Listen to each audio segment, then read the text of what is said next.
Legal advocate ચેનલમાં આપનું સ્વાગત છે. રજિસ્ટર વેચાણ દસ્તાવેજ સાબિત કરવા માટે સાક્ષીઓની જુબાની ફરજિયાત નથી તેવું સુપ્રીમ કોર્ટે આર વેરોનિકા વર્સિસ રુદ્રયાની દેવકી એન્ડ અધર્સના કેસમાં તારીખ 14/7/2026 રોજ ચુકાદો આપેલ છે, જેને આપણે આજે જોઈએ.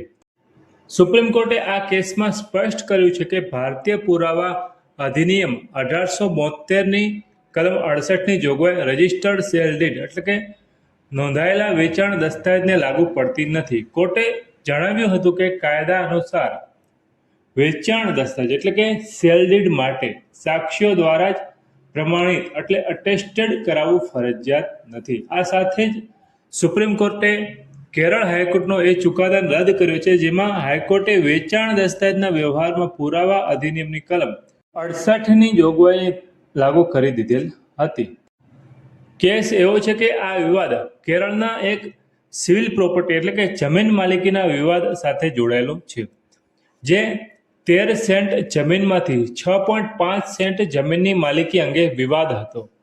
મૂળ માલિક જે હતા એ રાજેશ્વરીએ 1978માં એક રજિસ્ટર્ડ સેલ ડીડ દ્વારા આ જમીન વનજાક્ષીને વેચેલી, જેમણે ત્યારબાદ એટલે કે વનજાક્ષીએ 1979-80માં આખી 13 સેન્ટ જમીન વાદીને વેચી દીધેલી. જોકે 1996માં રાજેશ્વરીએ આ જ જમીનનો બીજો વેચાણ દસ્તાવેજ અન્ય વ્યક્તિ વેરોનિકાના નામે કરી દીધો. આથી વાદીએ પોતાની માલિકી સ્થાપિત કરવા એટલે કે રુદ્રાયણી દેવકીએ પોતાની માલિકી સાબિત કરવા માટે બીજા દસ્તાવેજને રદ કરવા માટે દાવો દાખલ કર્યો, જેના જવાબમાં પ્રતિવાદીઓએ લેખિત નિવેદન દ્વારા એવો દાવો કરેલો કે 1978નો દસ્તાવેજ બનાવટી છે અને રાજેશ્વરીએ ક્યારેય વનજાક્ષીને જમીન વેચી જ નથી. કેરળ હાઈકોર્ટે એવો ચુકાદો આપ્યો હતો કે રજિસ્ટર્ડ સેલ ડીડની અમલવારીનો લેખિત જવાબમાં સ્પષ્ટ ઇનકાર કરાયો હોવાથી પુરાવા અધિનિયમની કલમ 68 લાગુ પડશે. આથી કોર્ટમાં પ્રમાણિત કરનાર સાક્ષીને ન બોલાવવા બદલ હાઈકોર્ટે દસ્તાવેજને અમાન્ય ઠેરવ્યો અને વાદીના દાવાને અમાન્ય ઠેરવાતા વાદીએ સુપ્રીમ કોર્ટમાં અપીલ દાખલ કરી. સુપ્રીમ કોર્ટે વાદીની અપીલ મંજૂર રાખતા જણાવ્યું કે હાઈકોર્ટે કાયદાના અર્થઘટનમાં મોટી ભૂલ કરી છે.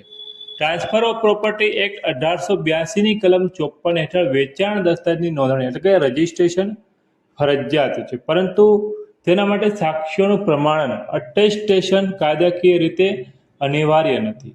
આથી રજિસ્ટર વેચાણ દસ્તાવેજને કોર્ટમાં સાબિત કરવા માટે અટેસ્ટિંગ વિટનેસને બોલાવવાની કે અટેસ્ટેશન સાબિત કરવાની કોઈ કાનૂની ફરજ રહેતી નથી.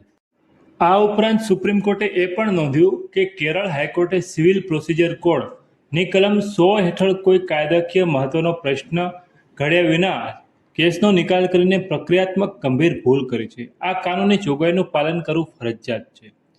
આથી સુપ્રીમ કોર્ટે હાઈકોર્ટના ચુકાદાને રદ કરી આ મામલો ફરીથી કેરળ હાઈકોર્ટને સોંપ્યો અને સર્વોચ્ચ અદાલતે હાઈકોર્ટને કાયદાકીય પ્રશ્નો વ્યવસ્થિત રીતે ઘડીને 3 મહિનાની અંદર આ કેસની નવેસરથી સુનાવણી પૂર્ણ કરવા માટે નિર્દેશ આપ્યો છે. પુરાવા અધિનિયમની કલમ 68ની જોગવાઈ સ્પષ્ટ કરે છે કે વિલ એટલે કે વસિયતનામું સિવાયના અન્ય કોઈ પણ દસ્તાવેજ જે ભારતીય નોંધણી અધિનિયમ 1908 હેઠળ યોગ્ય રીતે રજીસ્ટર થયેલ હોય તેની અમલવારી સાબિત કરવા માટે પ્રમાણિત કરનાર સાક્ષીને કોર્ટમાં બોલાવવો જરૂરી નથી. સિવાય કે જે વ્યક્તિ દ્વારા દસ્તાવેજ કરાયો હોવાનો દાવો છે તેના દ્વારા તેનો સ્પષ્ટ ઇનકાર કરવામાં આવ્યો હોય. વેચાણ દસ્તાવેજ માટે કાયદાકીય રીતે સાક્ષીઓ દ્વારા પ્રમાણન એટલે કે અટેસ્ટેશન જરૂરી ન હોવાથી કલમ 68ની જ આ જોગવાઈઓ પ્રથમ દ્રષ્ટિએ જ તેના લાગુ પડતી નથી. કલમ 68 માત્ર એવા દસ્તાવેજો પર લાગુ પડે છે કે જેમને કાયદા મુજબ સાક્ષી દ્વારા પ્રમાણિત કરવું ફરજિયાત હોય, જેમાં કાયદાકીય રીતે સાક્ષીઓની હાજરી અનિવાર્ય છે, જેમ કે ગિફ્ટ ડીડ એટલે કે બક્ષિસ દસ્તાવેજ, મોર્ગેજ ડીડ એટલે કે ગીરો દસ્તાવેજ, સેટલમેન્ટ ડીડ વગેરે. જો આવા દસ્તાવેજની અમલવારીનો સામો પક્ષ સ્પષ્ટ ઇનકાર ના કરે તો સાક્ષીઓને તપાસવા ફરજિયાત નથી, પરંતુ વસિયતનામા એટલે કે વિલના કિસ્સામાં સામો પક્ષ તેની અમલવારીનો ઇનકાર કરે કે ના કરે પણ તેને સાબિત કરવા માટે ઓછામાં ઓછા એક પ્રમાણિત કરનાર સાક્ષીની તપાસ કાયદાકીય રીતે ફરજિયાત છે. તેથી માત્ર અટેસ્ટિંગ વિટનેસની ગેરહાજરીના આધારે સેલ ડીડને અસ્વીકાર કરી શકાય નહીં. સુપ્રીમ કોર્ટનો આ ચુકાદો મિલકત કાયદાના ક્ષેત્રમાં એક મહત્વપૂર્ણ સ્પષ્ટતા છે. હવે કાનૂની સ્થિતિ નિર્વિવાદ છે કે રજિસ્ટર વેચાણ ખતને સાબિત કરવા માટે સેક્શન 68 હેઠળ અટેસ્ટિંગ વિટનેસની સાક્ષીની જરૂર નથી, કારણ કે વેચાણ ખત માટે અટેસ્ટેશન કાયદેસર ફરજિયાત નથી. આપણે આવા જ કાયદાને લગતા વિડીયો તેમજ નવા આવનાર જજમેન્ટ લાવતા રહીએ છીએ. જેથી લીગલ એડવોકેટ ચેનલ સબસ્ક્રાઇબ કરો અને કોઈ પ્રશ્ન હોય તો કમેન્ટમાં જણાવી શકો છો. Thank you. આભાર.